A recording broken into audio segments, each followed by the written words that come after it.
പാദപൂജ വിവാദത്തിന് പിന്നാലെ സംസ്ഥാനത്തെ സ്കൂളുകളിൽ മതപരമായ പരിപാടികൾക്ക് നിയന്ത്രണം ഏർപ്പെടുത്താൻ വിദ്യാഭ്യാസ വകുപ്പ്. മതപരമായ ഉള്ളടക്കമുള്ള ചടങ്ങുകൾക്ക് പൊതുമാനദണ്ഡമുണ്ടാക്കാനാണ് ശ്രമം. പ്രാർത്ഥനാഗാനമടക്കം പരിഷ്കരിക്കുന്നതും പരിഗണനയിലുണ്ട്. ഇതിനിടെ പാദപൂജയിൽ ഗവർണർക്ക് മറുപടിയുമായി ബാലസംഘവും രംഗത്തെത്തി.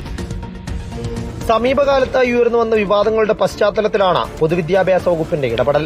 സ്കൂൾ സമയമാറ്റം, സൂംബ, ഏറ്റവും ഒടുവിൽ പാദപൂജ എന്നിങ്ങനെ പലവിധ കാര്യങ്ങളിൽ മതസംഘടനകളുടെ ഇടപെടൽ വർദ്ധിച്ചുവരുന്നുവെന്ന് വകുപ്പ് വിലയിരുത്തുന്നു.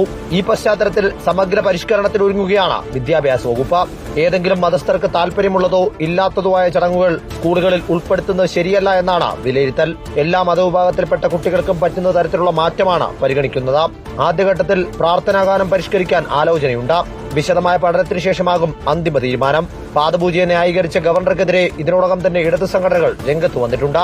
കുട്ടികളെ കൊണ്ട് കാൽ പിടിപ്പിക്കുന്നത് ഏത് സംസ്കാരത്തിന്റെ ഭാഗമെന്ന ബാലസംഘം സംസ്ഥാന പ്രസിഡന്റിന്റെ ചോദ്യം. കുട്ടികളെ നിവർന്നു നിൽക്കാനാണ് പഠിപ്പിക്കേണ്ടത്, കാല് പിടിക്കാനല്ല. ഏത് സംസ്കാരത്തിന്റെ ഭാഗമായിട്ടാണ് ഇത്തരത്തിലേക്ക് വിദ്യാർത്ഥികളെ കാല് പിടിക്കാൻ വേണ്ടി പഠിപ്പിക്കേണ്ടത് എന്നുള്ളതാണ്. പാദപൂജ വിഷയത്തിൽ സ്കൂൾ അധികൃതരെ വിമർശിച്ചും പിന്തുണച്ചും പലവിധ അഭിപ്രായങ്ങൾ ഉയരുന്നുണ്ട്.